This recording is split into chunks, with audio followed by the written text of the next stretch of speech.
Hello. Hello, Good morning. Stefan. Okay.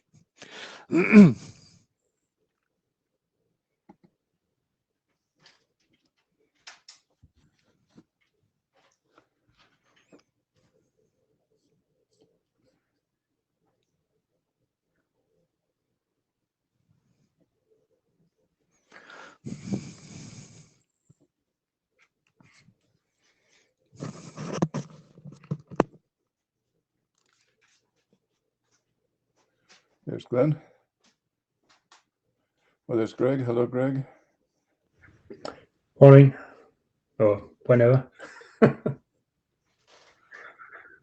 I think I'm the only one in North America here. Yeah.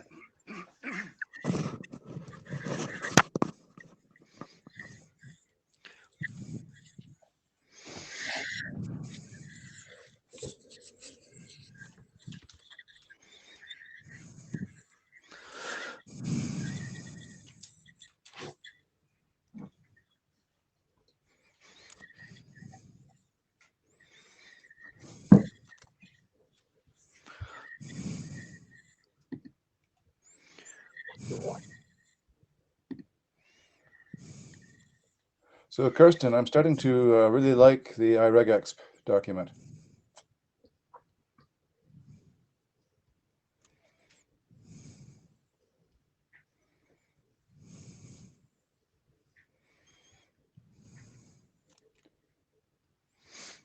James, we might as well go. Why don't you? Before I do, for those of you who just joined, I'm terribly sorry for the goofballing up by the original meeting booking. I put in the wrong day, right time, wrong day, which is why you got that terrible error message. So sorry about that. I got to do my usual boilerplate, so let me just crack on with it. This is an official IETF meeting, so please note well the usual disclaimers of fighting ID apply. You guys should all be familiar with this, but I have to say it. Just the Australia. Are we going to do what we usually do, which is try to take notes as best as we can, and I'll edit them afterwards and send them out? Does that make sense? It seems to have worked out well previously.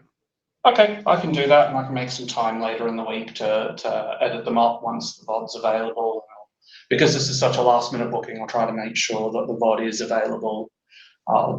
If it isn't, I'll chase MeetEcho about that. Blue sheets we don't have to do because this is a MeetEcho thing. JavaScribe, we can obviously just keep an eye out. There's only a handful of us, so it shouldn't be too bad. And is there any agenda bashing that we want to do before we get started?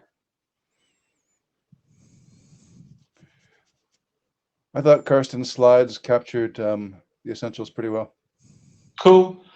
Although I've put these two, I've put the regular expressions and the absent equals absent, those are largely just placeholders. I know, Carsten, you have these in your slides, so it probably makes sense to just skip over it, skip over these and then just let you crack on with it. One thing I would like to talk about towards the end is perhaps have a bit of a discussion around what the working group's thoughts are around IETF-113, future meetings, and so forth, particularly given that the IETF has announced that it will be doing in-person hybrid meetings this year with 2 European cities. So Vienna, Philadelphia, London have been announced.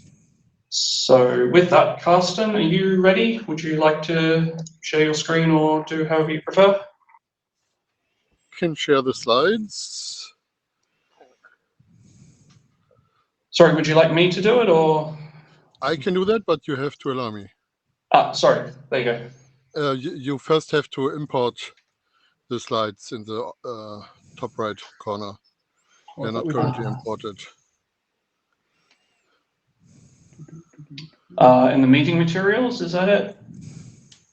There is, in the top right corner, there is a wrench and a screwdriver, and there you can import the slides. Let's see. Because we approved them.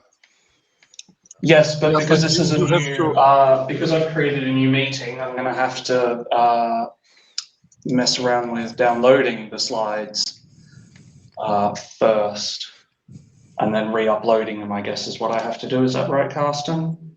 Well, use the button in the top right corner. Yep. Bear with me a sec. I will do.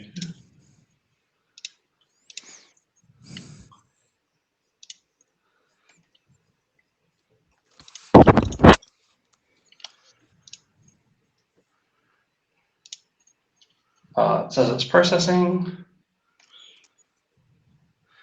Yeah, it's actually translating the PDF into individual slides, so we don't have to Excellent. Okay. screen share. Okay, so let me try to share them again.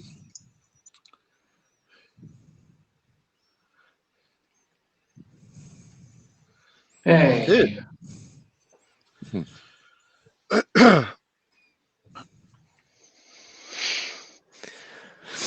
So, yeah, I think you know which day it is. I mean, quickly summarize the status. Yesterday morning, we had 37 open issues. Yesterday evening, we had 12 open issues. And this is because I closed 25 of them. So some of them had long been marked as, can we close this now, or something like that. And some, well, I tried to summarize them for this slide set, and it turned out we had kind of done them, or they were about a part of JSON path that is not part of the JSON path base document anymore. So I marked those with another tag, which was like revisit after base or something like that. But anyway, I closed 25 because they are not relevant to the current state of the document. So there are now 12 open issues. And some of them are marked task. And these just need to be done. I mean, somebody has to check all the ABNF and all that. So we probably don't have to discuss it. It's just work that needs to be done. And probably when it's done, then quickly checked by people in this group. But there's not really anything we can discuss today. So I have like 7 or 8 for which I have slides. So just to remind, was there a question? I consider this a big success to reduce the open issues to merely 12. Thank you. Yeah, before I did this, I had no idea how I would prepare for this meeting. But then when I started to try, it kind of deflated nicely. So yeah, it doesn't mean that we are done, but it means that we have a much more manageable set of items before us. And of course, it doesn't mean that we won't come up with new issues, or that we maybe even will find things in the issues I close that do need to be done. But I think in general, it's a little bit more manageable. Karsten, Right. my personal feelings on closing the issues is that we shouldn't if they are not done. I recognize that many of these issues are not done because we are explicitly not including them in what you're calling the base document, or the I guess the first draft of, or whatever this is. And I just feel that the issues should remain open. Put the label on them, sure, but if they're not done, I believe the issue should stay open. Yeah, I have to disagree, because as an editor, I have to agree. I have to focus on the issues that are open. Well, and, that you can focus on issues based on a GitHub filter that filters out these that don't have or filters yes, out the ones that have a revisit tag. and you can find the issues that you want to keep around for the next round using the label I created for that. So I Right, think Yeah, but I think how do the I know? convenience of the editor wins a little bit. But how do I know later which ones of those are done or which ones aren't, or which ones we decided just not to include? That's what the label is for. All right. To me, and of the course, issue is Greg, still open. We haven't made a decision on it. The issue is still open. Which one? We're going to come back to it later. Any of them, any of the ones that you marked revisit. There has not been a decision on it. The discussion is still open. Therefore, the issue needs to stay open. Let's take 124. We have made a pretty solid decision not to include this in the base document. So why keep this open? Okay, There's so no if point in we've that. made a decision not to include it, then why do we have the revisit on it? Because when the base document is done, we might want to do an extension document, and some people think that this include mechanism is useful. So let's keep the revisit tag on it.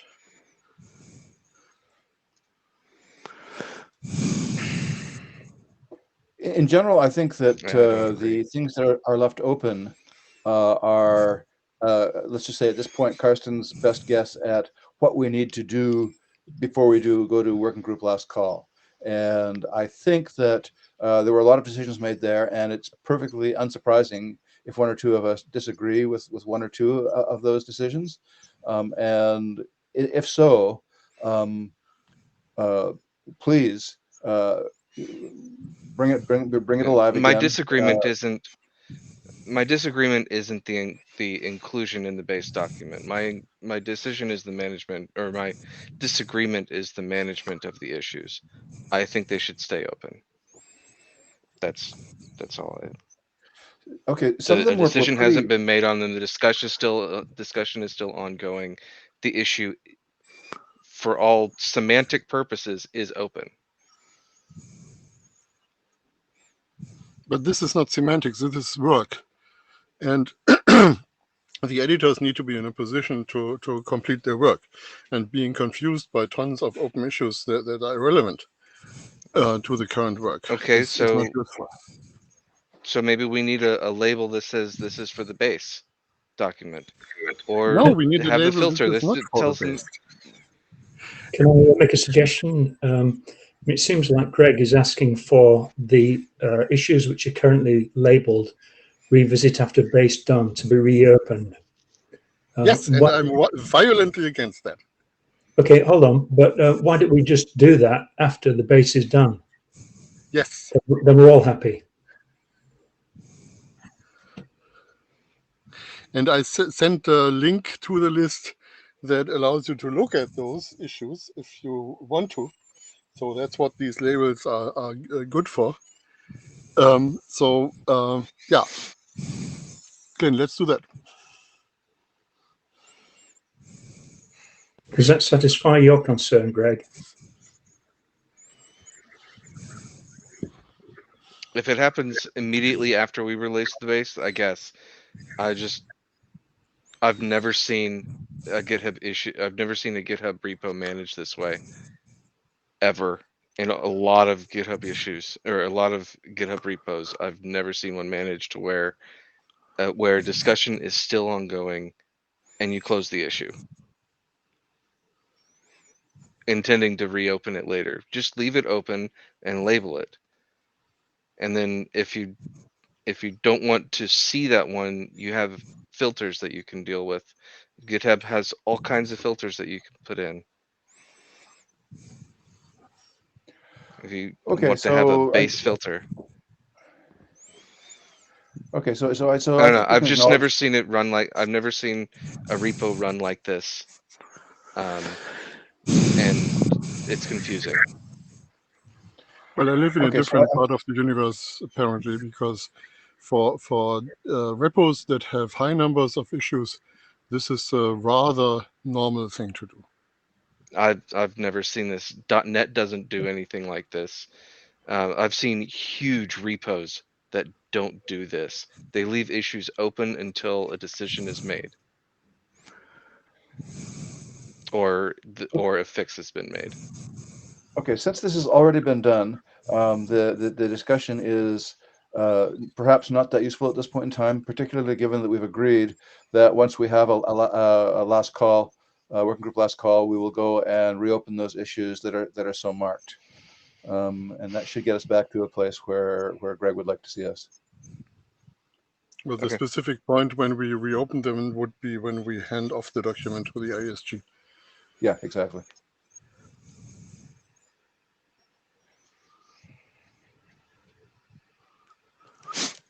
Okay, let's move along then. So, absent equals absent. That was one of the items where we ended the last discussion with discuss this on the list. Unfortunately, not much discussion has happened on the list. So the question is, when we compare empty node lists in comparison, are these equal or are these not equal? So do we do something that we can imagine as converting them to undefined, or do we something that we can imagine as converting them to not a number? And yeah, that's just a device in our minds to think about this. This device assumes that in the processing of the expression language, we are not limited to JSON values, which we are apparently not, because we have paths in there. So I think this issue is reasonably well understood. We understand what we're disagreeing about here. And last time we discussed this, some of us thought, well, obviously it's like not a number, and some of us thought, like, obviously it's like absent. And so the idea was we get some use cases and help and see if that changed anybody's point of view. So Carsten, I didn't understand this slide at all. Okay, so assuming that we say that equals returns true for two empty node sets, somebody who wants an answer of yes has to write @A equals @B, because that's the semantics of equals. And somebody who wants no for an answer has to do an existence test first and then do the equals. If we decide that we go for the not a number answer, then somebody who wants two empty node lists to be equal has to add two existence tests, and all this with the result of the comparison. And somebody who wants no for the answer, of course, can use the comparison directly. So I'm confused. I think that, so just to be clear, I would not want them to be equal if they're both, just not there. So, and this is the case where dot A and dot B, neither of them are there, I guess. And I only should have to make an existence test on one, right? If A exists and A not equals B, well, if B doesn't exist, then... Yeah, but you have to check both, because if you only check one, the other one might exist. Right, but if one does not exist and the other does not if one exists and the other does not exist, nobody thinks they should be equal, right? Right, but if they both don't exist, you still want it to return true in that first line under number 2. So the first, yeah. Good. In the first line under number 2, you're trying to consider all the cases that would return a true for the entire expression. So either they both don't exist, or they both exist and are the same. If you wanted to return true, you have to have that full expression for both of those cases.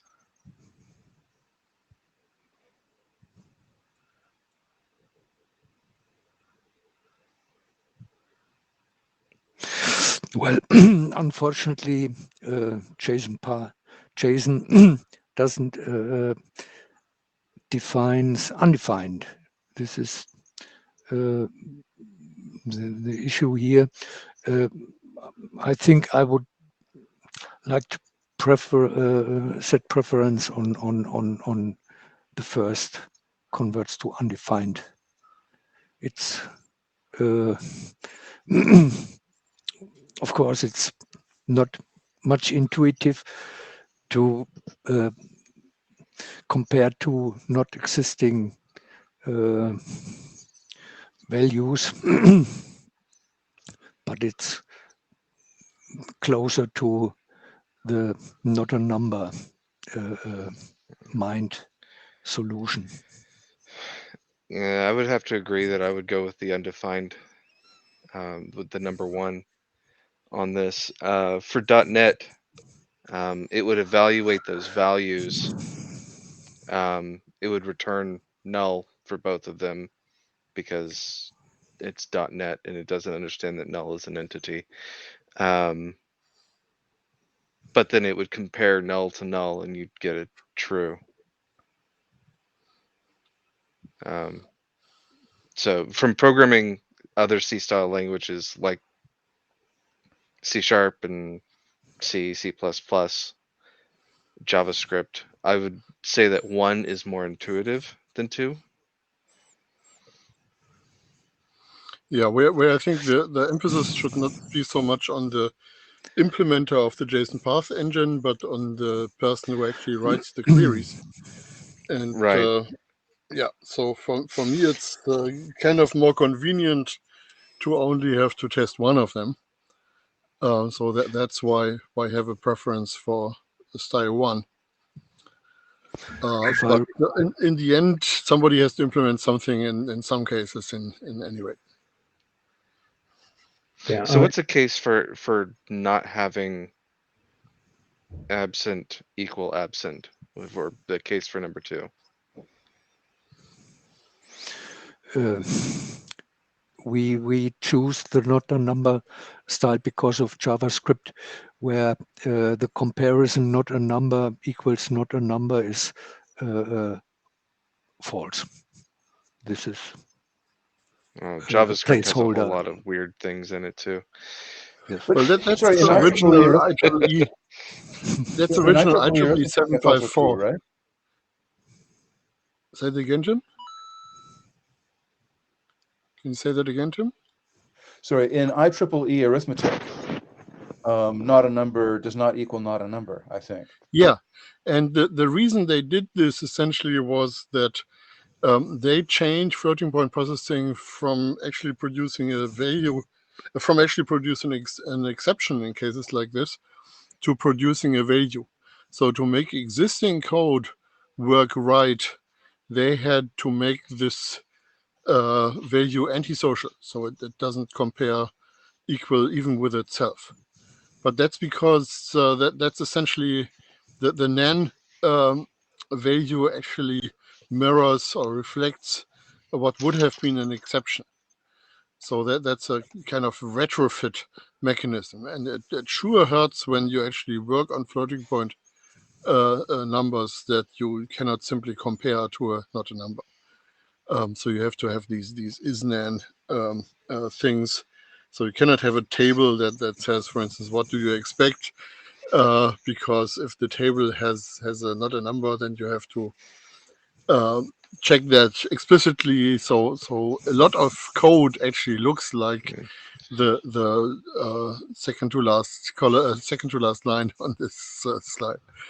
And that's why I really would like to go back.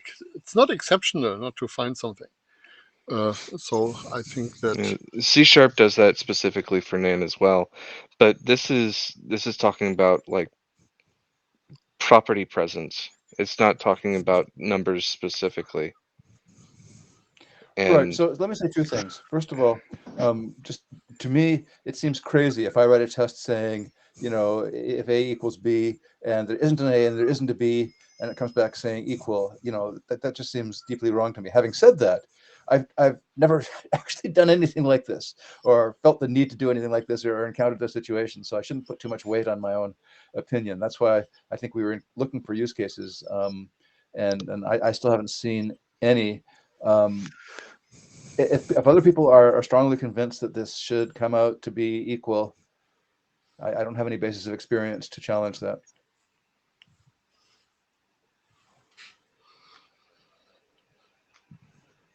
Yeah, if I have a dynamic, and again, I'm going back to C#, but if I have a dynamic object and I try to reference a property that doesn't exist, it'll throw an exception.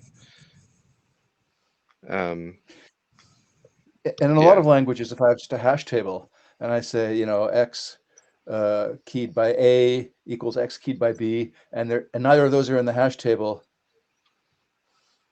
I'm not going to get it true, right? Well, you probably get an exception. I probably get an exception. Yeah. That's exactly right. And then you get to decide how to handle that exception. What about arrays with holes in it? Sparse arrays.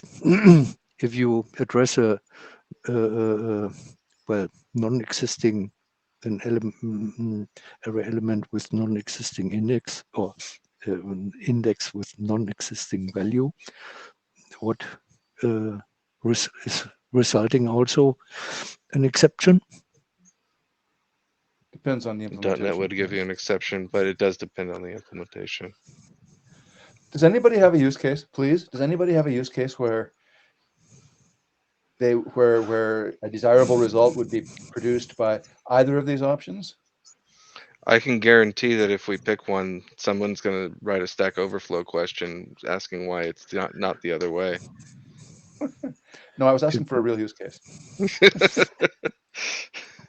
It would be a bad programming style, but we need to handle it somehow. So I think case one is appropriate. So we have a poll? We have a polling thing here, don't we? So most use cases that really can use the first line of one are cases in which properties of an object default. And so you essentially don't have it if it has its default value. So if you compare two objects with respect to this value, both will be undefined and they will compare the same, which is exactly what's right. But again, there are tons of other cases, but the absence means default case is actually covered nicely by one.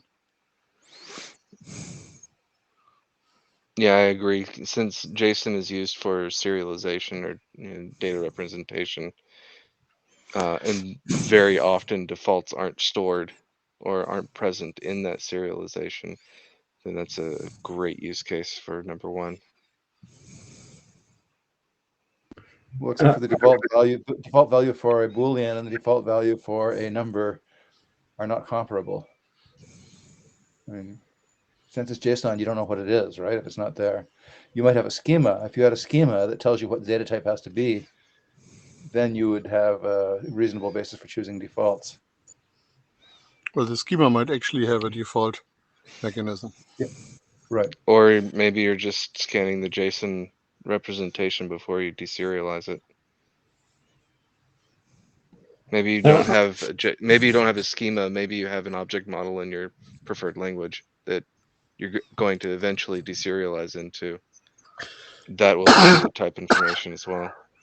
I'm on the fence here. I don't really know, but for not a number style, what happens if you compare not equals? If you have not a number not equals to not a number, what does that produce? I believe also false, to tell you the truth. Yeah, so that throws me in the direction of the undefined style, because at least the predicate logic holds up a bit better.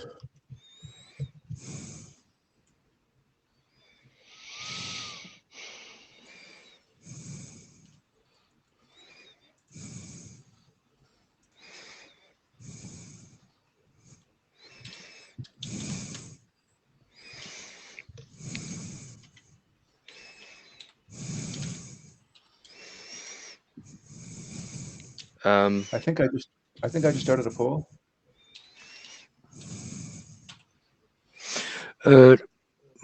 JavaScript yields not a number, not equal, not a number is true.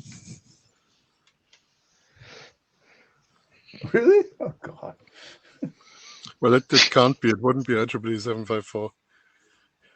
So I just checked this in another language, and there actually equals returns false and not equals returns true.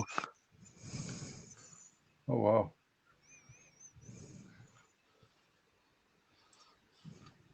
So one participant is not raising their hand either way. Where do you see the score? I don't see the score. You should be on the Everybody's top right raised. button. Oh, there it is. Well, we are 6 people, and No, it says I said did not raise hands Oh. because I don't think it should be true, but it looks like I'm in the majority. So I look like I'm in a minority. So that's okay. If people really want to run with that's true, then I'm certainly not going to stand in the way. So we don't vote around here, but I'm going to say, speaking as chair, that it appears to me that the group is somewhat leaning towards the undefined behavior as opposed to the not a number behavior. And should we talk about it some more, or should we just go forward that way? I think we should make a decision and confirm it on the list.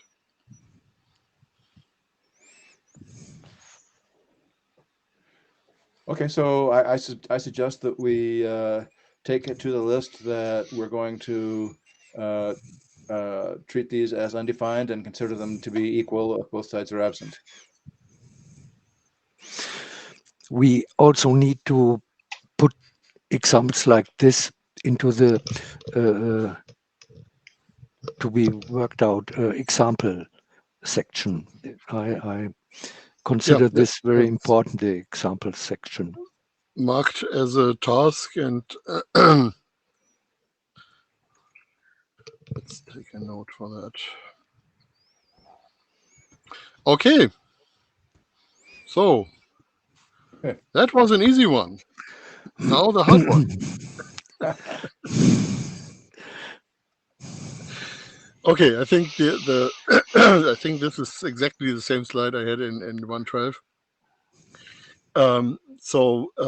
There seem to be about 3 ways to handle regular expressions. Selecting one existing regular expression flavor, providing a way to plug in regular expressions, or keeping the whole subject out of the base document. When we try to select one regular expression flavor, the implementation check points out that we don't have a consensus there between implementations. So we are in the unique position that the working group actually gets to choose. It's not like we have a majority that pulls us in one direction or the other direction. That, of course, doesn't mean that we don't have to follow the principle of last surprise. So we shouldn't do something really weird. In other cases where we had to make similar decisions, the first question that came up was, do we want to have the parsing flavor of regular expressions that originally came from the ED editor, where regular expressions were used for searching on a line, or do we want to use matching regular expressions? And it seems to me that the prominent example for a parsing regular expression is ECMAScript, and a prominent example for a matching regular expression is W3C XSD regular expression. Now, both have their complexities. ECMAScript is an extremely complex language, ECMAScript regular expressions. My estimation would be, if you want to implement this, it takes about a month. W3C is much simpler, but has a weird thing in it that doesn't make it a lot harder to implement from scratch, but which makes it hard to map W3C to the other type of regular expression engine. So my proposal here was to do something that apparently JSON Schema org people also have advocated, building a modest subset. And of course, in a way that this actually fits with both camps. So I actually submitted. Hang on. Yeah. JSON Schema uses ECMAScript. Yes, but Let it me go also pull up. tells you should use a subset of that. All right, I'm gonna go pull it up because I am very deeply into that, involved in that spec.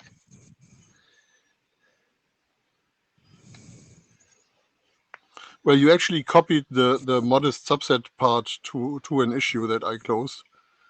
Okay. So I could try to find this now, but it will take a while. Getting there. ECMA 262 should accept all valid ECMA 262 expressions. Yeah, and this is one of these should, but we know you won't, Yeah. which probably should not be in a specification. Well, let's see. It says implementations that validate formats must accept at least the subset of ECMA 262 defined in regular expressions of this specification, which there.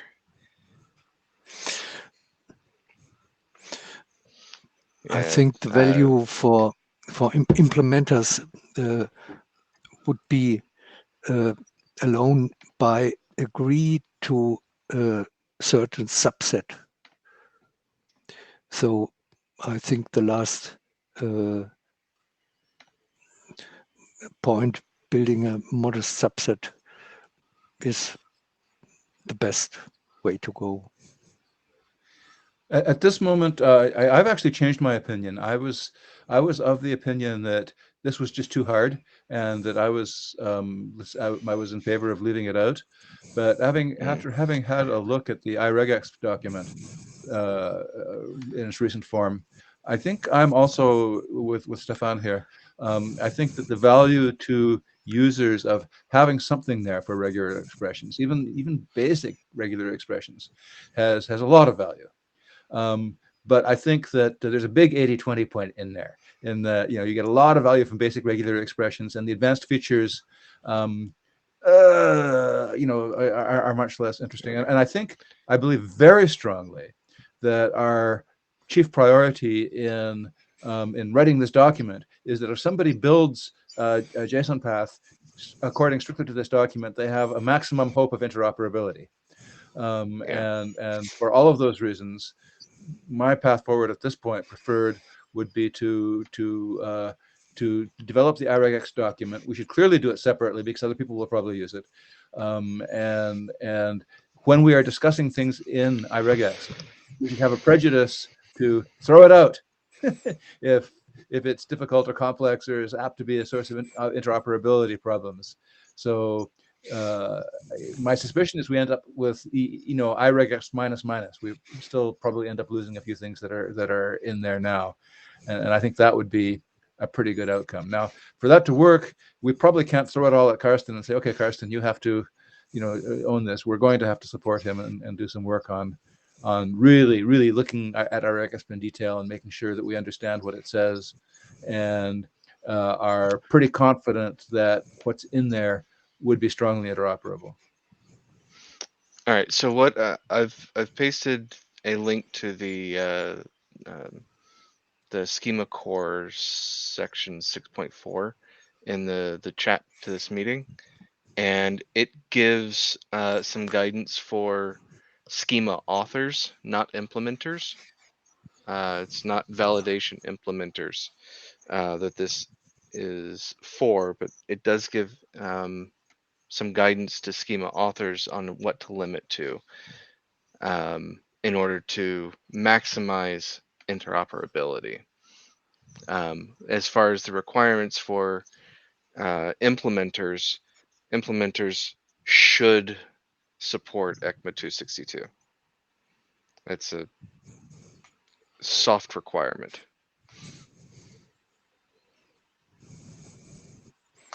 These are nice.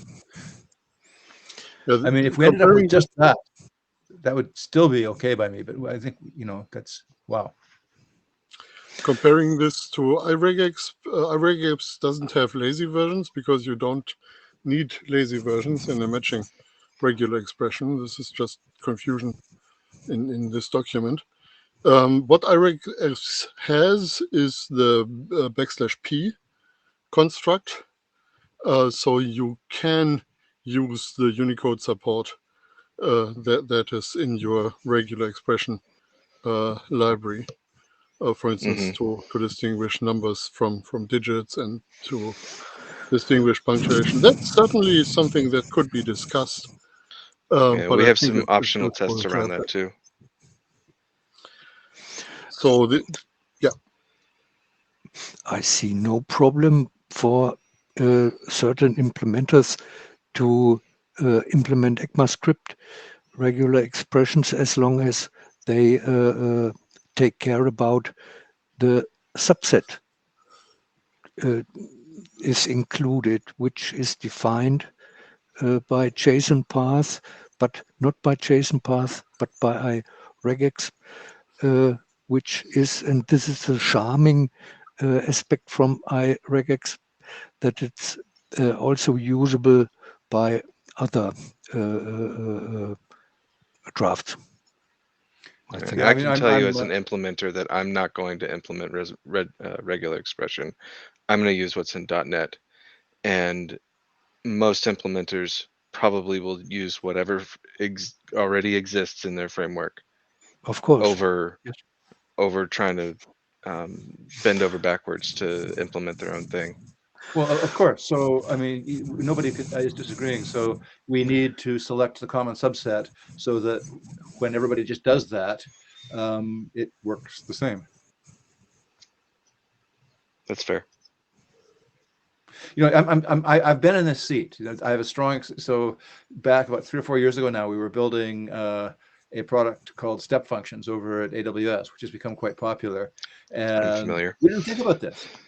You know, we just said, oh, we'll use JSONPath, right? And then it turns out that it just depends. The behavior of the product depends on what library happened to be chosen 4 years ago. And it would have been so much better if we had said, okay, here's a set of regular expressions you can use safely.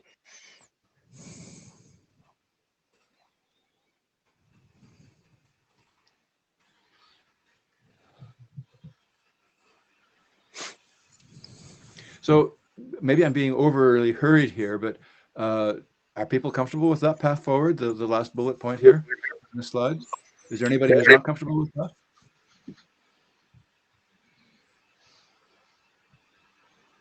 Yes, the last point should be the way to go. If it doesn't make our spec too verbose by including that, then sure. Okay, so next, good. Thank you, Greg. That leads us to the next question. Are we comfortable with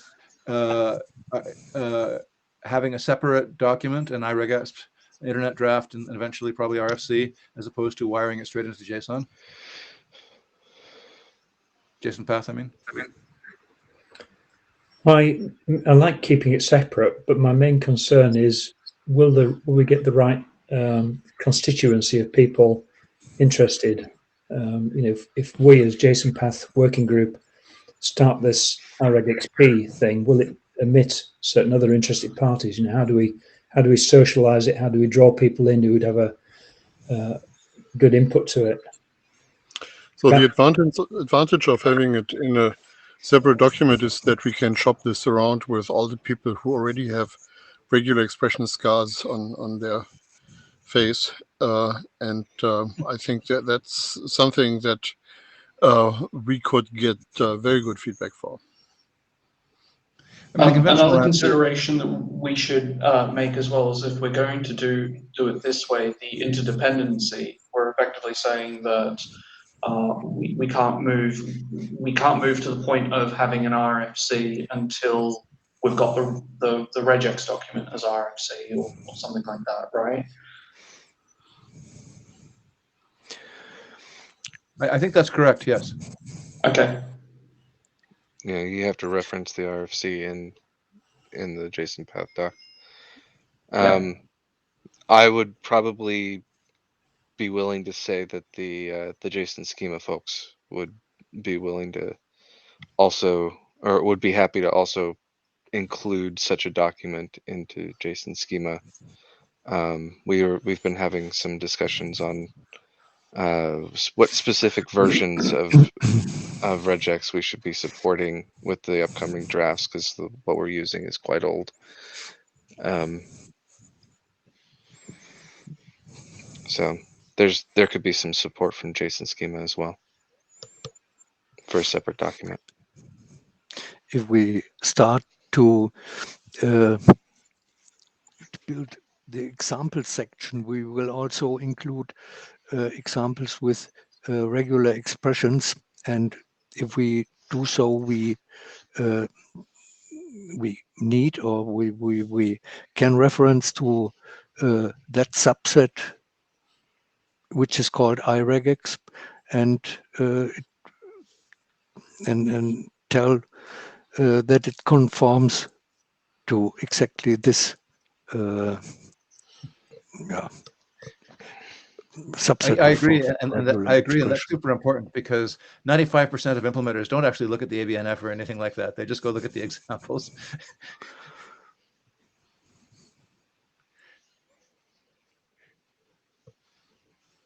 It sounds like we have a quorum of build an external doc. Right. Okay. Given that, I'm going to record that, because I'm not hearing anybody. Last chance to really disagree with that, because now I think since we're making good progress and stuff. Go ahead. Should we take this to the list just as a final sense check? Not to block, but just.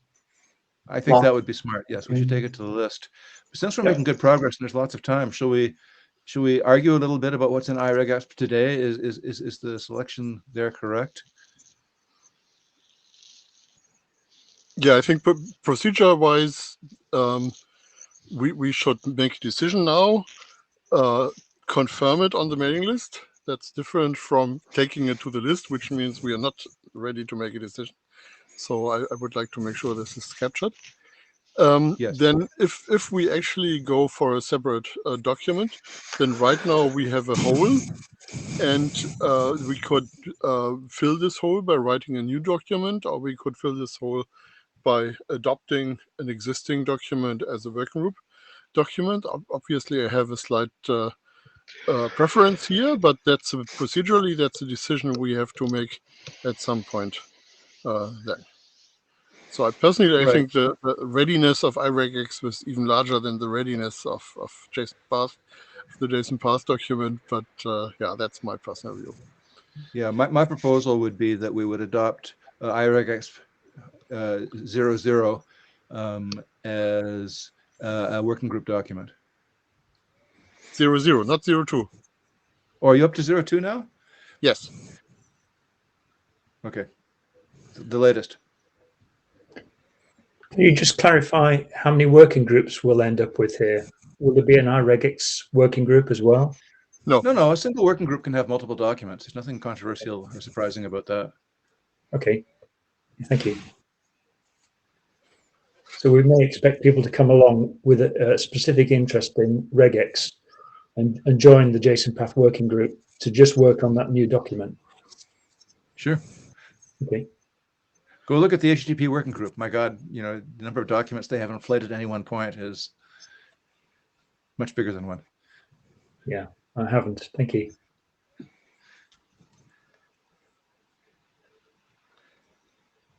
So does anybody object to that?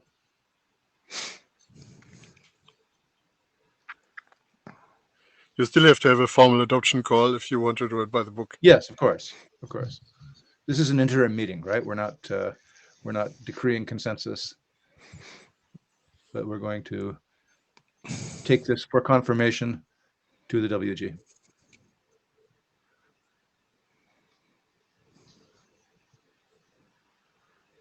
Good.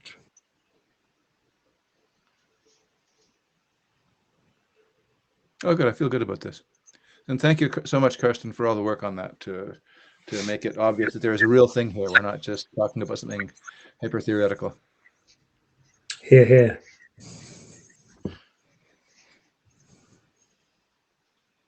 Okay, we are a little bit ahead of schedule, but I think we still should try to finish the rest. Hey, Karsten, before we Yeah. move ahead, are there any like open issues in iRegEx that you think would benefit from a little attention at this point? Because I think we have the time. Let me check that.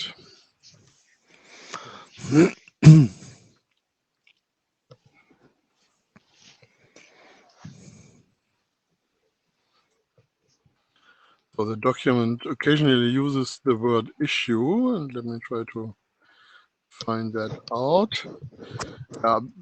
That is not really an issue. Yeah, I think that the main remaining issue is what about \p, and do we keep this in, and if yes, do we make any further restrictions on that? Because that's for somebody who comes from a non-ASCII version part of the world, this is kind of important.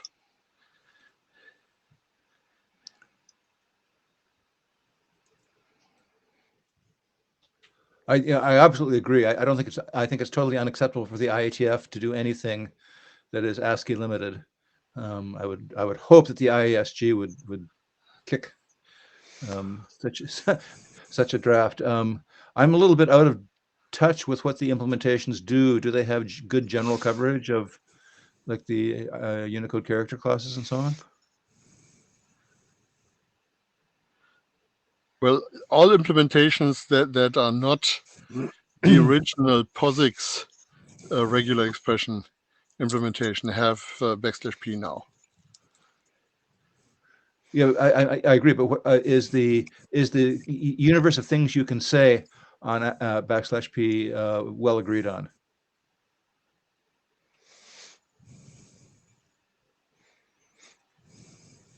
Well, the only two. The current draft is very explicit for with respect to what you can put in a \p, and I think that what's in there is universally supported by \p implementations. Because as an implementer, essentially at some point you have to decide, oh my God, I have to pull in the Unicode character table. And once you have that character table, it's kind of trivial to do all the things that are in that \p syntax. It's more taking the giant step to pull in this giant table.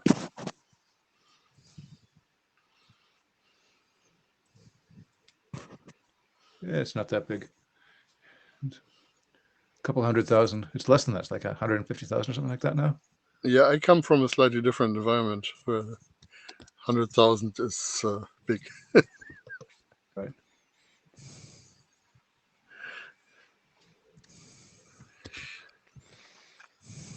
No, I think this is in a good place. So I think we have a meta work item figuring out what needs to be done to iRegEx to finalize it. To start with, I think it needs a whole lot of examples.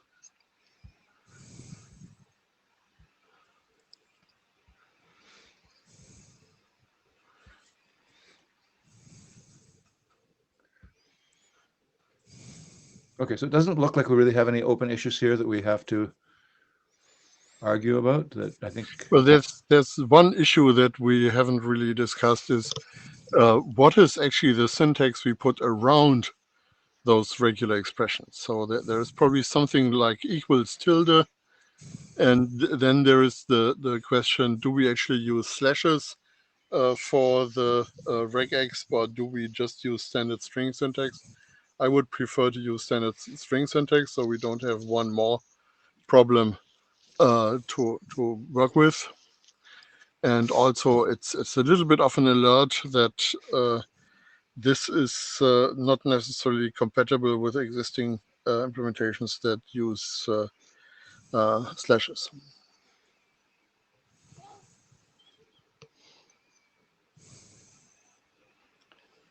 Right, you're correct. That's an issue, and I think it's not controversial to like the string, but the compatibility argument is strong. If by using slashes we would get regex that just work with a bunch of existing implementations, that would be very attractive.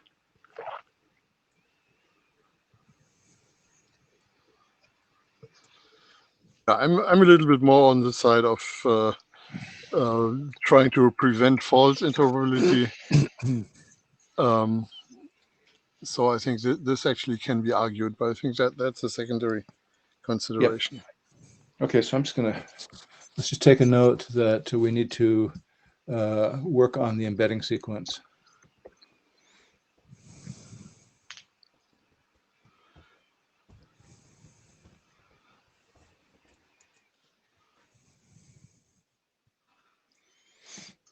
Okay, anything else to say about this?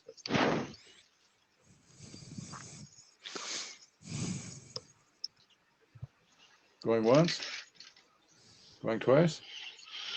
Excellent. This is very good. Okay. So this has been said a few times. We need those examples, and there is an open issue for that labeled as task. And this is just a reminder that yes, we should make that appendix, and it would really be great if people were contributing examples we can put in there. We still need to find a structure for that appendix, so I'm not necessarily suggesting that you put them in as a pull request, but sending a simple message to the mailing list, here's examples I'd like to see covered, that would be really useful. PRs would be fine too, but either way. Yes, I mean, if you already have an idea how this should be structured, that would be fine too.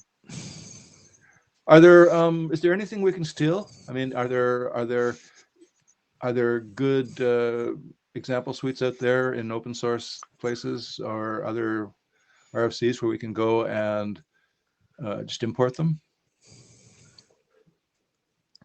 Should The schema examples just go? has them pretty much in line. They're not. I don't think they have an examples section. They might, but it's most of what you need is just in my line in the experience, spec. JSON schema generally does not provide examples. Yeah, we do a lot through having an external website. Understanding JSON schema is most of where the learning is done. Yep.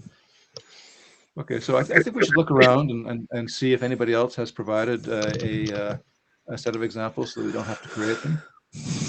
Yeah, we have to be careful that we don't pull in a whole test vector set, but really examples that are for human consumption. Yep. Yep. Yeah, JSON Path Comparison Project, of course, is a set of examples. Yeah, but that's really more a set of test vectors.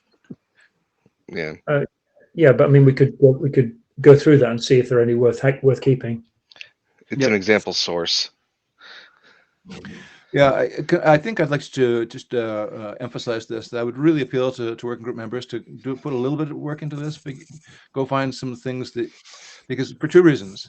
First of all, I believe strongly that the value of a spec is greatly increased by having good examples in it. And secondly, doing this often reveals disagreements where we thought we had agreement. So getting a bunch of these in here, I think, would be real value. So would it be fair to say that each example should have a JSON document, a JSON path expression, and an expected result? Or, Yeah. or perhaps a single JSON document followed by a bunch of JSON path examples showing what results are expected. Yeah.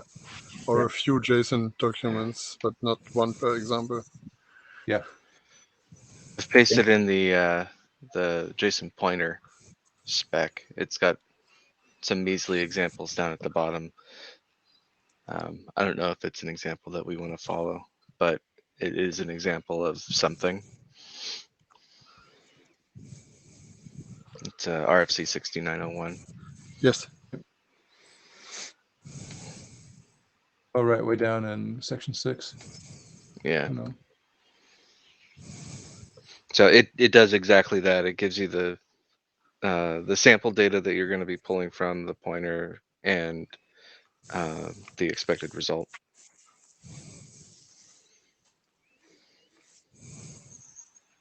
Yep.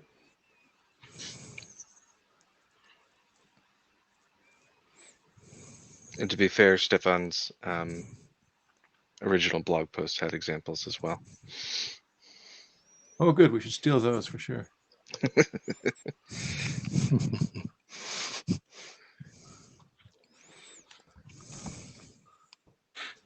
Yeah. Speaking Should of which, the examples go to the mailing list, or should they go to a GitHub issue? I say post them on GitHub.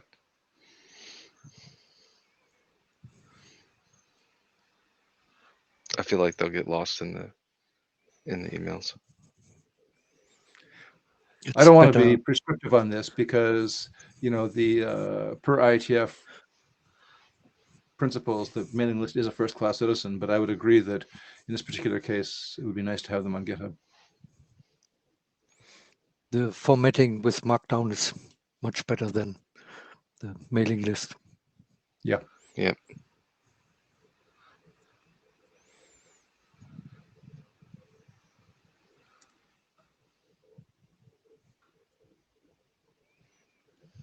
Okay, let's move along. yeah, speaking of JSON pointer, we still have a to-do in the document right there that we need to explain what the difference from JSON pointer is. This again is something that just needs to be done. And this is just a reminder that we need to do that. I'm not aware of anything controversial about that, but maybe after writing the text I will be. People, in my experience, people get the two confused all the time. I think having something to describe what the different intents are is quite important. Cool. I completely agree, and that's why it's the Not that second anyone will read paragraph it, in but the introduction, actually. yeah, not that anybody will actually read it, but I think it's important to have it in there. But you can point people to it. That's useful. It should be short, right? It should not. It should address the issue at an issue of principle. Yes. Yeah.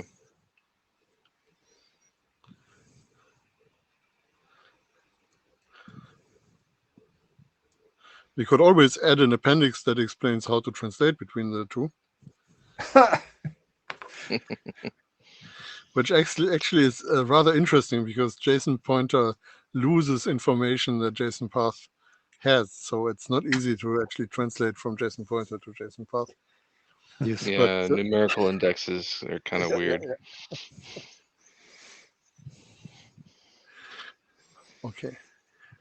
Good. So if there is nothing controversial there, the next item on the list is number 55, which I think is essentially covered, but this was input that is a year old, and I think we actually have to go back to the Web of Things people and ask whether they are now happy with what we have. So we have to find the right point in time when we actually do that. We can do this at working group last call time, or we can do this a little bit earlier.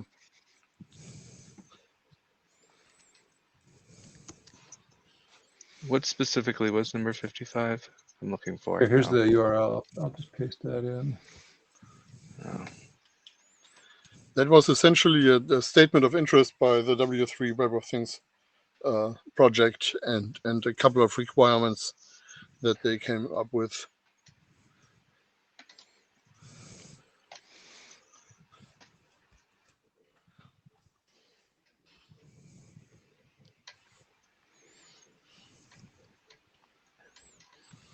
Yeah, but I think This is where I clarified about relative JSON pointers. Right. Okay, so that see his geolocation proposal.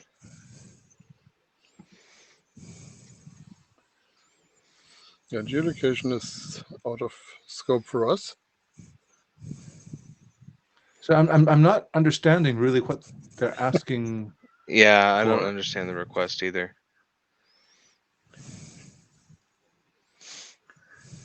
Well, let's take it as at face value. They want to use JSONPath and they want us to be aware of that. And we probably need to talk to actually find out whether we are done Are they wanting solving their to requirements. are they wanting to use the JSON path in the URL, like in place of the JSON pointer? Yes, I think. So does that mean that we have to have a URL encoded version like JSON pointer does?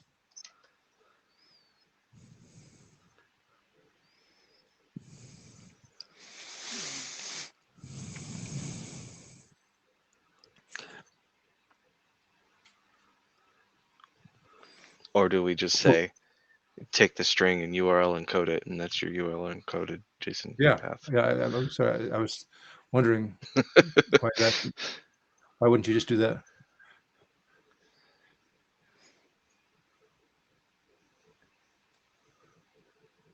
But this would be Yeah. implementation specific and not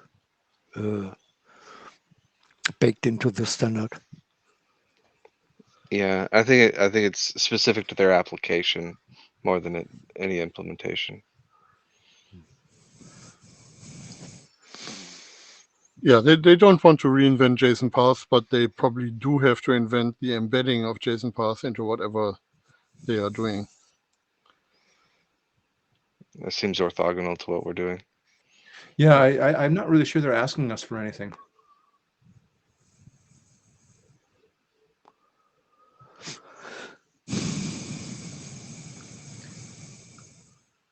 Okay, there was a review 10 months ago, and we maybe want to ask for a refresh of that review at some point. And implicitly, we'll be doing that if we go to working group last call. Yeah. So the only question would be, do we want to do this any earlier than that?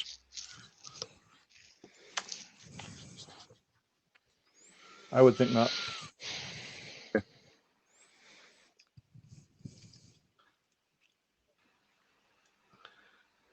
Security considerations, another thing we have to write. So what do people have in mind, apart from the regular expression security considerations, which I think are important?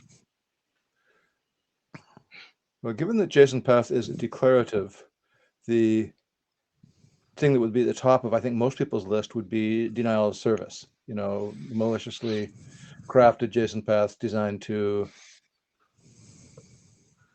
overload the recipient, overload the implementer. And obviously, once you said that, then regular expressions come to the top of the list, of course. Nested expressions as well. So query expressions inside query expressions inside query expressions. Those are the two examples that I recall seeing in the issue. 6901 seems to bring reference to null Unicode characters, and that implementers should handle those. And trying to summarize the top point in 6901, basically saying that dead end pointers and that implementers should anticipate those. But I think that we've largely covered both of those points already, correct?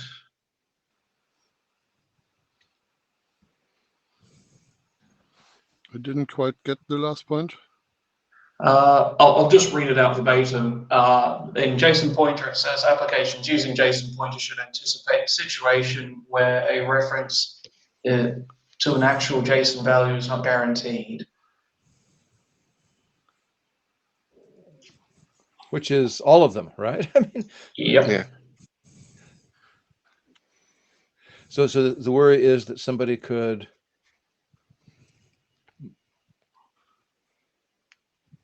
I'm still trying to figure out the scenario in my head, because I think our semantic is very clear. If you try and reference something that isn't there, you just get nothing back. Yeah.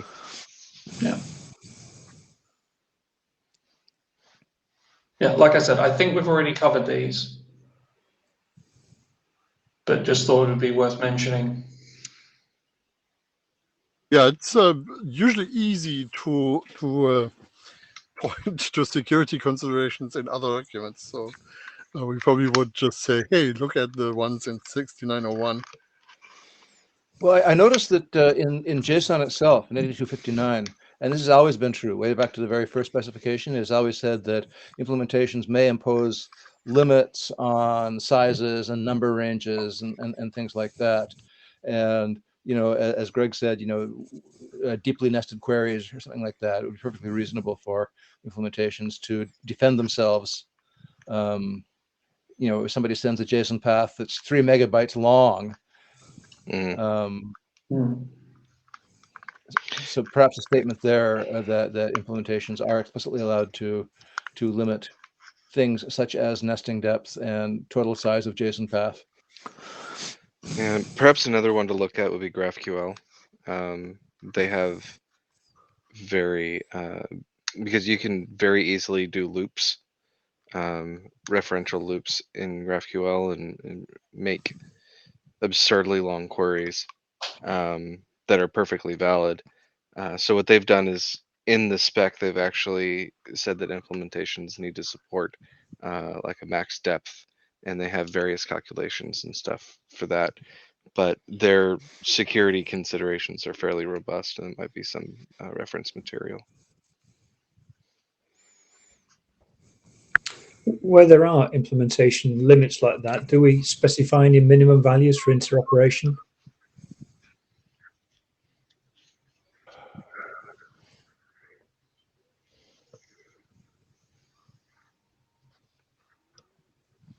I think that's so application specific, that will be hard. Yeah, I mean, things that would be reasonable in, you know, a simple event filtering thing where you might be handling very high volumes. It would be very reasonable to have quite modest, you know, limits on that. Whereas for somebody who's doing large scale document transform work, I think the minimum value, the minimum value is 1 or 0 almost. I think it's very implementation dependent. I'd have to agree. So someone could sort of turn all the knobs to 0 and miss out chunks of the spec and still claim an interoperable implementation. Good point. I mean, it's not okay to say, well, I'm just not going to do regex at all because, you know, the maximum length of regex is 0. So if you don't spec it, that can happen. Well, we could say that turning to 0 is not an appropriate upper limit. That might be good enough. I mean, historically, the thing in the language in JSON has worked okay.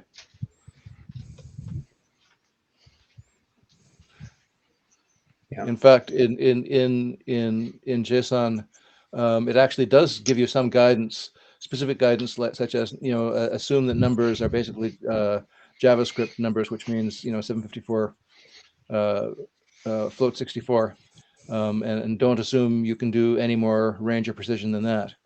And that's useful guidance. So if somebody could think of specific things to watch out for, those would be welcome. But that's given as an interoperability constraint, not a security issue.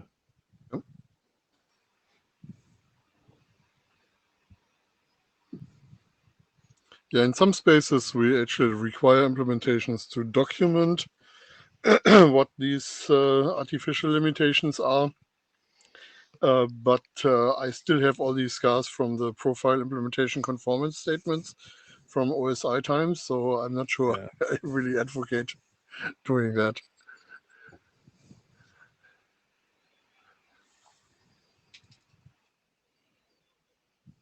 Okay, so this is another to-do. I think once somebody bites down on it, it is not so terribly difficult. So, let's go just to our. just one more point on the previous one. If an implementation hits one of these implementation specific constraints, do they have to fail in a standard way?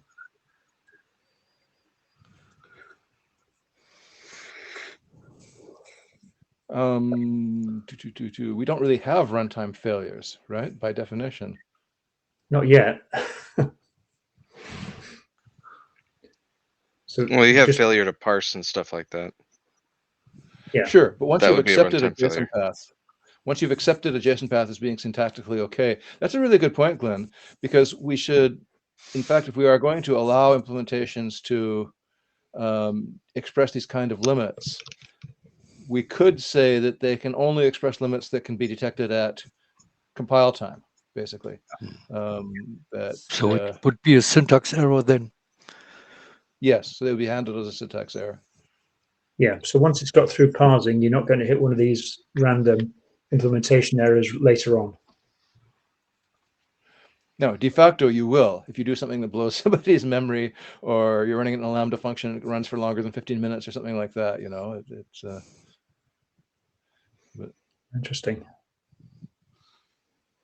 Yeah, so you can always have a 500. So this is yeah, right.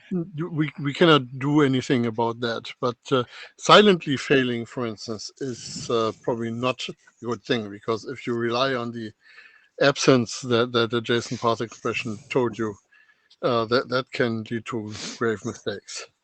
But nonetheless, I've taken note of Glenn's point here, and I think it's correct, is that if we're going to allow limits, they should be limits that can be detected at, I don't know if we have a term for this, but, you know, at parsing time or at...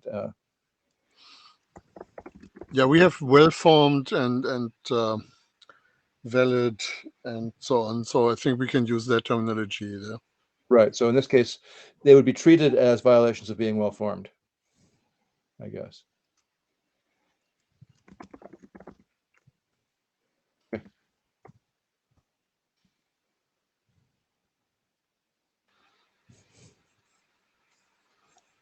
Okay, duplicates.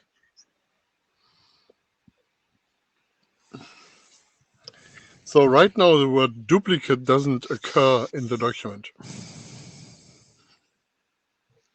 Yeah, I don't think we ever put anything about this in because we were still discussing it. Well, we didn't ever give license to removing duplicates, is what I was trying to say. Mm-hmm.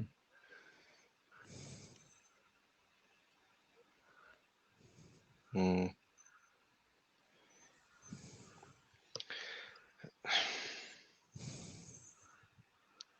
My intuition is that writing the rules for where duplicates can be removed is a big, complicated task, both to write and to understand.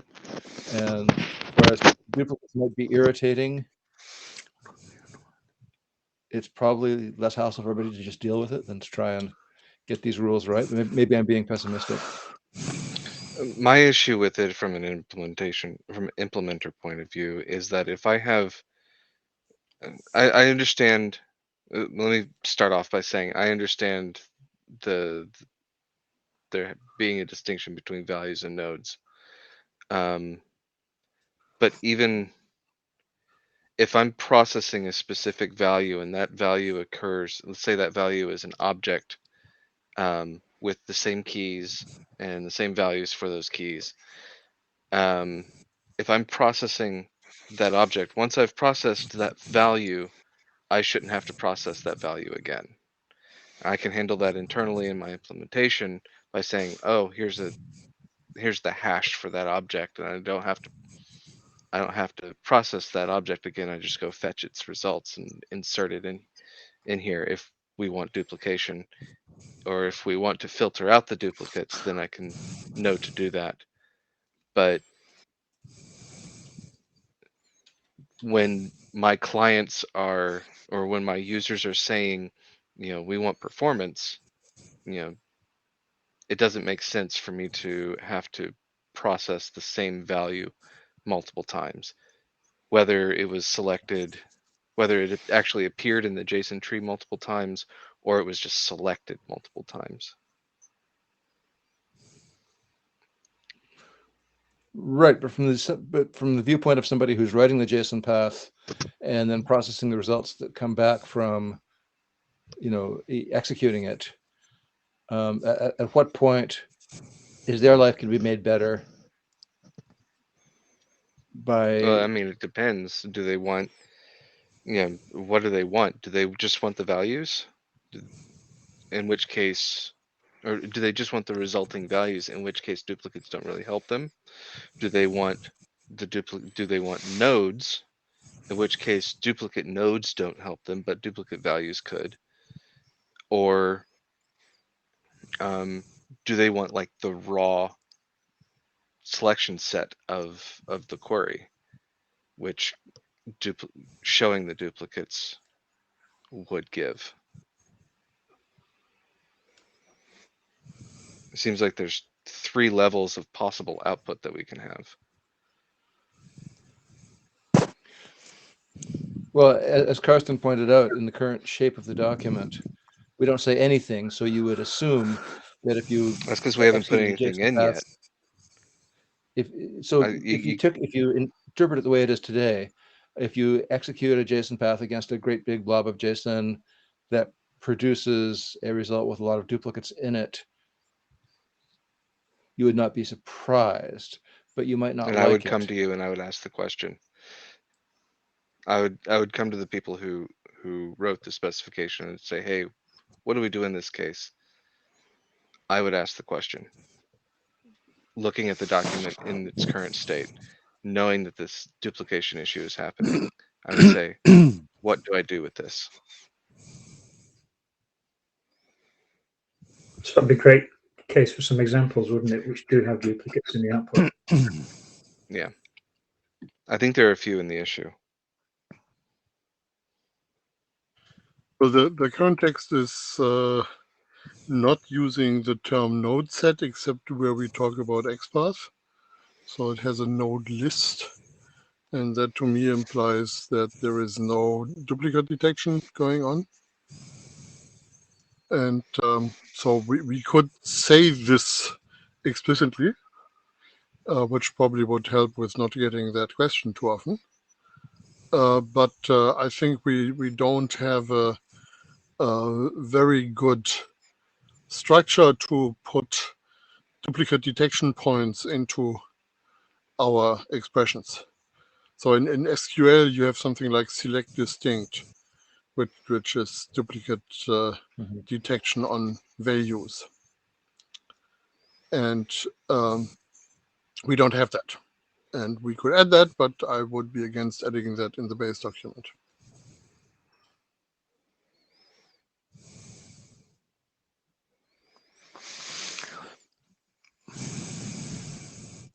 If I put 2 identical selectors in a union selector, I get the same value twice. Do I expect that from the user's view, or should I really get only a single value? It's an identical value. The nodes are identical. Why should I get 2 different values of the same value? Well, because I put it in there twice. If I put it in there twice, presumably I had a reason.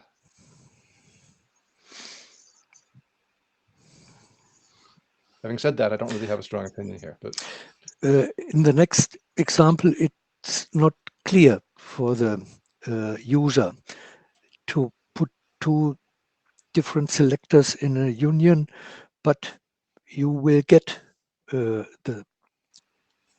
same node twice, but you only see the same value, and you might be astonished to where does these 2 values come from. It's I'm thinking of being the person writing the code, which is processing the stuff that comes back. And I know if there are two selectors in there, it's reasonable for my code to expect there to be two things to come back. And if they happen to be the same thing, is it JSONPath's job to detect that, or is it my job to detect that?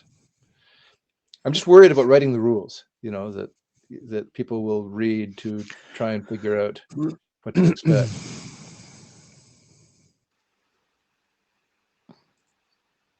We need examples for that. Yep. I think the dot selector will be surprising here. But it's not allowed in unions, if I remember correctly.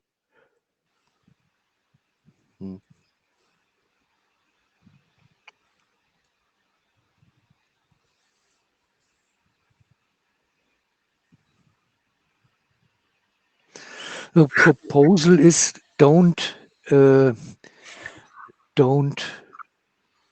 remove duplicates in this slide. Is this correct? Exactly. Yes. The only thing I've heard said positively about removing duplicates is that it improves performance. Well, it doesn't always, because you have to add duplicate detection. I was just about to say that, so I agree. Okay.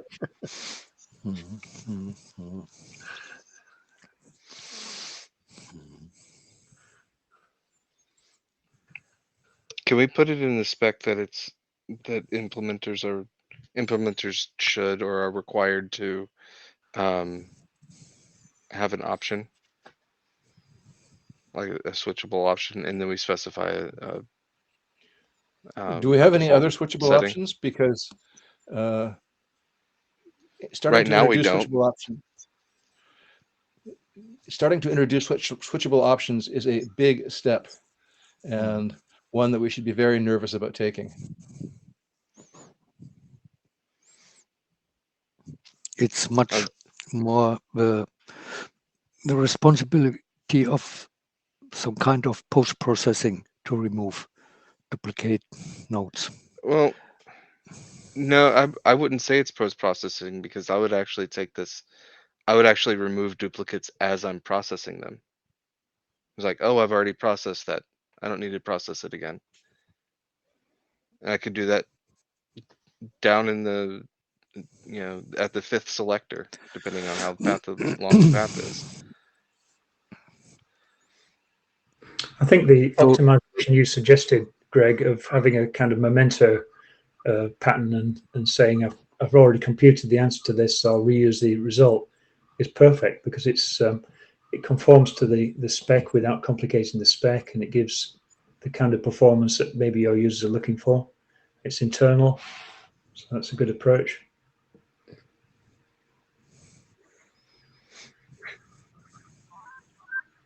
Yeah, so if you get a lot of duplicates, two bad things can happen. One is you spend a lot of CPU computing them, but if you're smart, you shouldn't have to. And the second is that you get very large results from applying the JSON path. And well, you asked for it, right? I think all of these, in contrast to the whole absent equals absent thing, I can think of a lot of use cases for all of these options. Remove any duplicate values, remove duplicate nodes, or keep everything. And it's really dependent upon what the author wants, what the path author wants.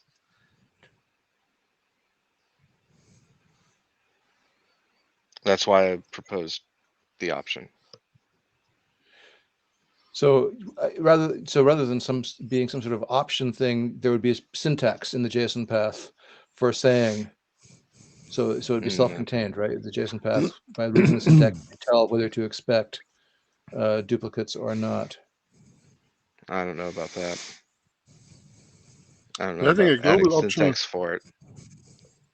having a global option is not very smart because you need different kinds of duplicate processing if you need it at all in different places. So it really would need to be part of the syntax, like select distinct is part of SQL.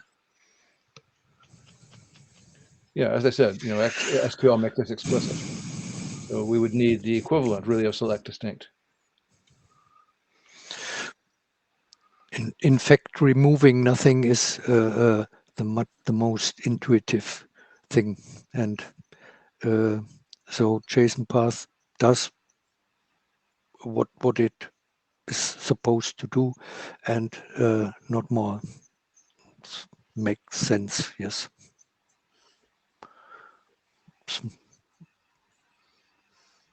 The most minimal effort to do, and the outcome corresponds to exactly this philosophy. So Yes, I get the sense that agree. the working group is leaning towards minimalism here, which is don't try and be smart about removing duplicates. Obviously, if an implementer can optimize their computation path by not recomputing them, that's obviously excellent, but they would still appear in the output.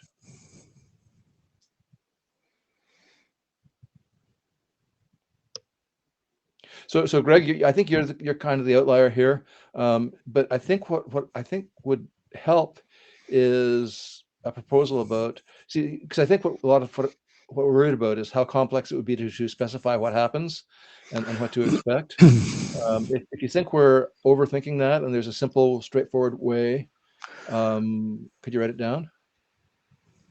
Okay. I think the most complex bit will be the final output and tying that into the ordering that we had talked about previously, like node ordering in the output. Because if you're removing nodes, then which ones do you keep in the final output? Do you keep the last one, the first one, etc.? Yep. No. Duplicate values wasn't discussed. We only duplicate nodes. You don't need to order duplicate nodes. They are identical. Well, I mean, because we had previously talked about the sequencing of the output, because do you do the node and then its children and the children, or the children? Yes, and yes. Node? I remember. Okay. Yeah, it's tangentially related to this. Okay, so my feeling is that at the moment we are probably, absent some new thinking on this, we're going to go forward. I've also heard that we need to make sure that we have examples that make it clear that duplicates can come back from the application of a JSON path.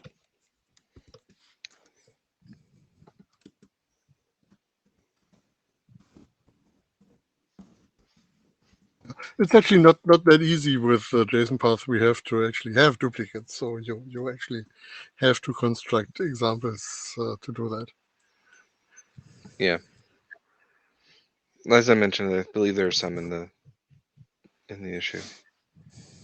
Some weird ones where they're explicitly selecting paths that, like path ranges that overlap to select the same nodes.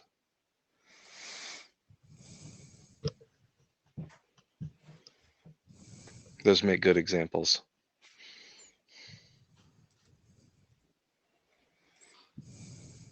Okay, we can take down that we have to write examples for that.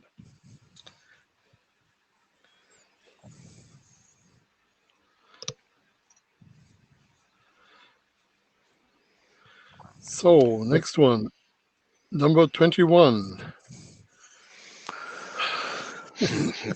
Since mine. This is our last chance to create a different name than union. I don't know why we need more description for unions. We merely have a comma delimited list of selectors. Yeah, so That's all. that's the thing that took me forever to figure out, was that union was a comma delimited list of selectors. I was, for probably about the first year of this project, I was taking the word union to be synonymous with selector, and that's what was confusing me. If we have defined union, if we have So since defined union as a collection of selectors, then I'm fine with it. Okay, if you are confused because of it may mean that we indeed need more description, but it may also be a historical confusion. So Yeah, users simply get it, a comma delimited list of selectors. yeah. Yeah, so the question really was, can we get rid of the word union, because that implies something to people who grew up with set theory, and that's exactly not what it means here. Oh, it kind of is. Yeah, it is. As a collection of selectors, it is a union. We're taking the output of each selector and unioning those sets together.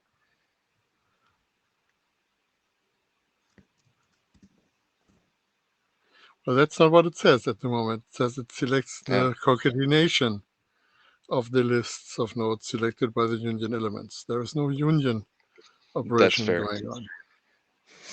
And A that's why I union think would consider duplicates, ironically. yes.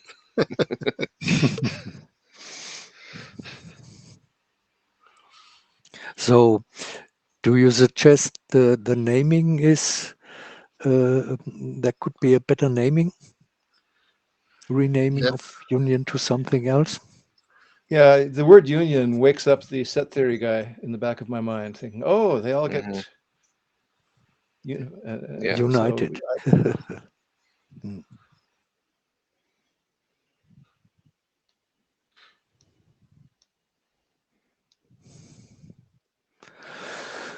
I was reading the semantics collection, in the maybe. current draft. A union selects any node which is selected by at least one of the union selectors and selects the concatenation of the lists in the order of the selectors of nodes selected by the union elements.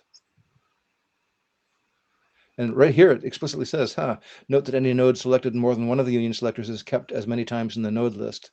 That's not all that, that's not, so we've actually been quite clear here about duplicates in this case. I think we don't have a clarity problem anymore. The only problem we have is that the term is kind of lagging the clarity that we have achieved.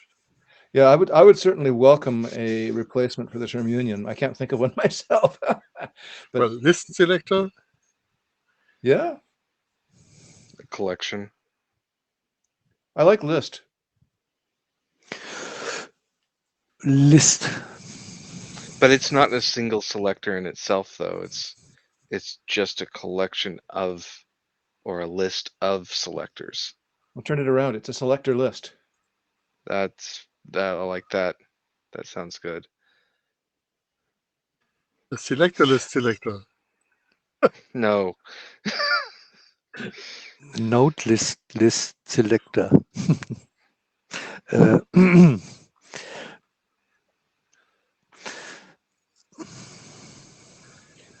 Well, it's still list selector. That's Yep. nothing wrong with that, really. I propose a PR turning this into a list selector, and we see how people like it. I like Good selector idea. list. Because list selector says that, so list selector implies that there's one selector, and it's selecting. The whole thing is one selector. The whole thing bracketed by the square brackets is one selector. The whole section 3.5 describes different kinds of selectors, and the list selector will be one of those selectors.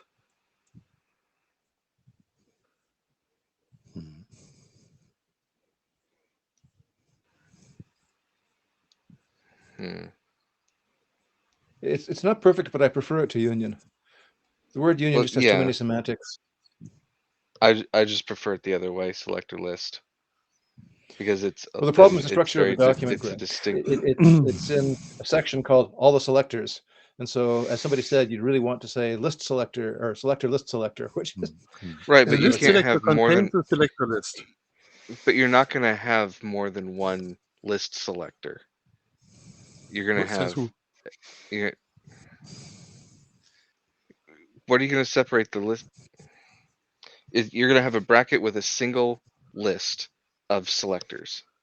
That Correct. list Yes, may be the one list long. selector contains a list of selectors. The selector list. Okay, but if you have a list selector, then that implies that one of the elements in your list selector could itself be a list selector. It doesn't Which imply it that. could. Which it could. It can't. But we made it so it can't. But it could. Yeah, so because that's true, we explicitly wrote a rule saying you can't do that. So I suggest this. I suggest that we go ahead and look at the actual, make a PR and see how it reads once it's actually in front of us. So the one thing that still needs to be done is that the slice index, which is in the ABNF, actually points into the void. This needs to be extracted from the slice selector.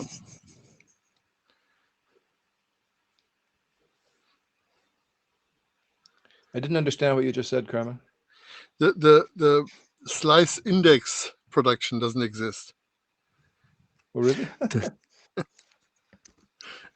I would be happy with slice selector. I proposed using index because that's what the square brackets mean to me. It's an indexer. Slice selector has enclosing square brackets, and this is meant to not have those enclosing square brackets. So we actually have to take apart the production for slice selector into the brackets and the slice index that is inside the slice selector. And then we can use the slice index inside the list selector as well. Right.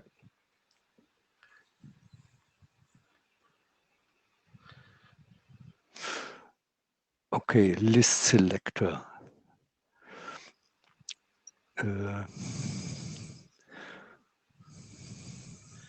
Yeah, the disadvantage of the current selector terminology is that the thing that is in front of the term selector sometimes describes the result and sometimes describes the form of the selector. So a filter selector doesn't give you a filter at the end. It gives you, it employs a filter. And similarly, a list selector doesn't give you a list. Well, it actually does, but this is not the one that the selector is about. It employs a list to create the selector. So this, yeah, this is a common English problem. So don't know how to avoid that. We could write it in German, right? I'm sure. Well, that certainly would be my preference. Okay, I think the go sense we're hearing is that people generally prefer list to union, but nobody's but if something else were proposed that was better, nobody would be surprised. So, but at the moment, list seems to be the best option on the table.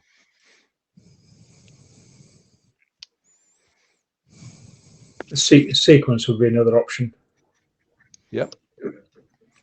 But then it would we would call it sequence selector. Yeah, and this puts too much emphasis for my taste on the sequencing aspect. So I think list is exactly the right level. I also would prefer list. List is short and to be consistent, if you want it to be consistent with JSON terminology, you call it an array selector. No, because then you're. Yeah. No, That we have makes an array slice collector selector, Okay. and that's why you we want are to keep it away using from the data that you're selecting in. Yes, that's why we are using non-JSON terms here. Okay. For good reason. Okay, so time is running short a bit, so let's go to the next one. Yeah, there is one of the issues that I didn't dare to close, but really it's a won't fix. We currently don't have an automatic commit check for the ABNF, and we don't need it. Let's not waste time there. Okay, I submit. Can you close the issue so I don't get accused for closing Yeah. another issue? Yeah, I'll do that. Thank you. Please, So, please include a summary with your closure. yes, Absolutely. I think the summary is already in there. So the next steps that I would propose is actually processing these issues here. Of course, doing another sanity check after we have done the processing, and then do the working group last call, because that's the only way to get people to actually review things in detail. And we also should send this working group last call to a number of places. For instance, the JSON working group mailing list would be one of those places. So we make sure that everybody who actually needs JSON path finds out about this.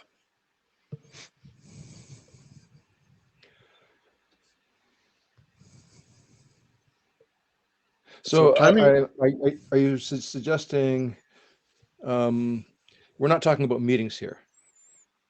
Not yet, but that's the next step for discussing meetings, yes.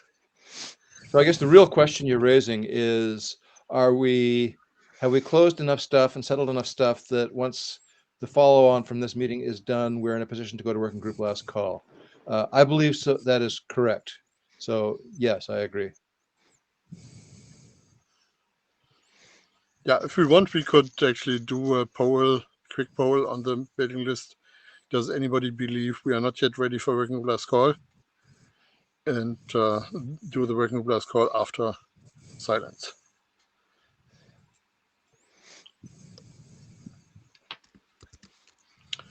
So my timeline, I usually use a rose-colored slide for timelines because I need to wear my rose-colored glasses to do timelines. My timeline would be that we get this written up within about 3 weeks. And then we have a document where we do the sanity checks. Maybe we need to respin this once more, but we should do the working group last call within February and preferably early February.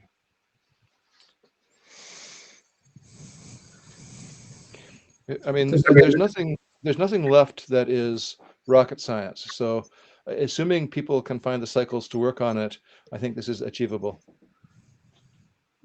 Is there any constraint in terms of the multiple documents? Have you got iRegEx and JSONPath? Can they go to working group last call in either order?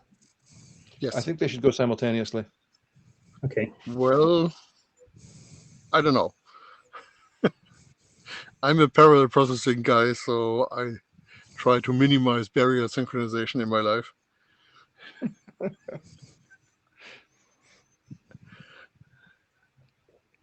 Is it possible to do them both simultaneously? Or do you have to reference the regex spec in the Oh, no, JSON it path is spec? certainly possible and frequently done for a working group to fire off multiple drafts together that depend on each other. Okay.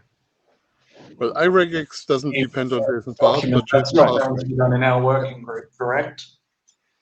Yeah, we would need to do an adoption at some point. Yeah, I think we already so covered that that. complicates it. With other working groups, referencing other documents in their own working groups that are incomplete is fine, but there's a timing dependency thing here. But JSON path already references the iRegEx document, but the point here is that it would be a normative reference. No. Yeah. So just explicitly, we need to formally adopt iRegEx as a working group document. Or a different one. Yeah.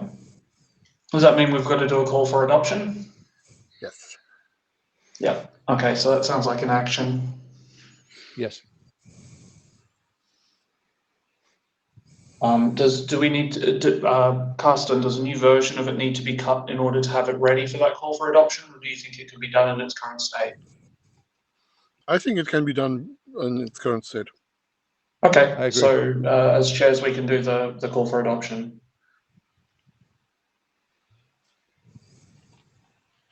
Yes, and I think we should. Okay, action noted. Something I might pick up later the week.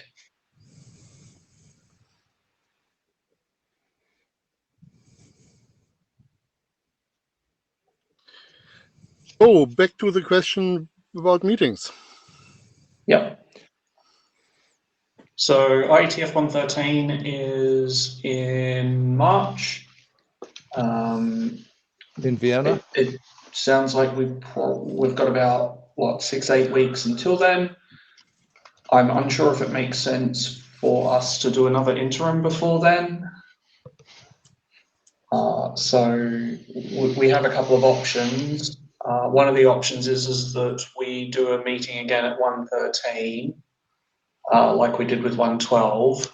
I know that it's unclear whether or not there'll be a fee waiver, or at least unless somebody here knows more than I do. So that will obviously have an implication for some people wanting to attend. I know this has caused issues in the past with some people. I guess what I'm fielding from the working group is, should we have a meet at 113? Just to be clear, it's unlikely that I'll be able to attend in person because of Corona and scheduling and such. So whatever it is, it'll be a largely online affair, I presume. But just fielding thoughts from the working group. What do you all think? So I'm pretty sure we should. I'm pretty sure we should try to have one. Granted that it's probably going to be largely, or at least partly, virtual. You know, the IETF is our hosting organization, and when you sign up to do a working group, there's sort of an implicit commitment to give people who are attending IETF a chance to wander in and hear what's going on. So now we had the unfortunate experience of where we tried to do one, and it was on North American time, and basically nobody showed up. But this is going to be on European time. Yeah, there are working groups that never go to IETF meetings and that only do interims, like the Seller working group. So this is not unheard of. Yeah. The advantage of going to an IETF meeting is that it might be easier to get other people pulled in, but also there might be a conflict in the slot, which makes it much harder to pull other people in. And the advantage of going outside the IETF, of course, is that we don't have the registration fee waiver and so on hassle. That is just a practical reason why people don't show up, because they don't want that hassle. Would anybody here propose to attend in person? Sorry, Glenn, I didn't hear. Is anybody here thinking of attending in person? I'm not. I'm not. I'm thinking, but I think it's currently unlikely because Omicron will not be done by then. So it sounds to me Vienna, like it's- the working group is not wildly enthusiastic about having a meeting. I'm certainly not going to insist. James, what do you think? Shall we book it as an online only for 113?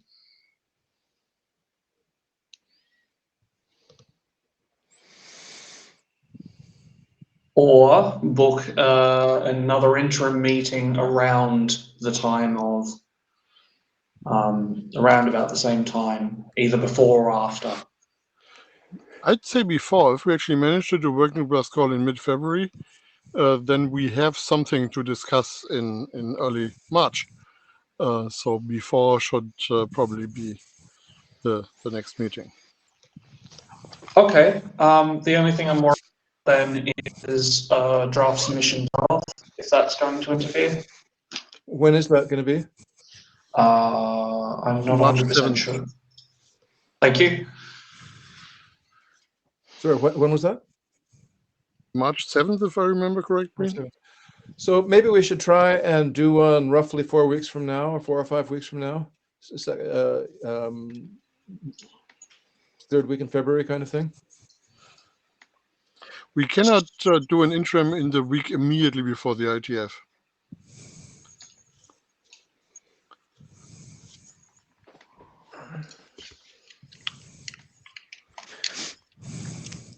Yeah, so that IETF 113 is 19th, week starting the 21st of March. So the latest we can do it is week starting Monday, the 7th of March. Yeah, So we could look at either the week starting either the 21st of February or the 28th of February. No, not February. We are still Yeah. waiting for the working group last call to complete at that time. Yep. So either we do it the first or second weeks of March, so 28th of February or 7th of March. So doesn't explicitly have to be the Monday. I'll put out a poll like I usually do. Excellent.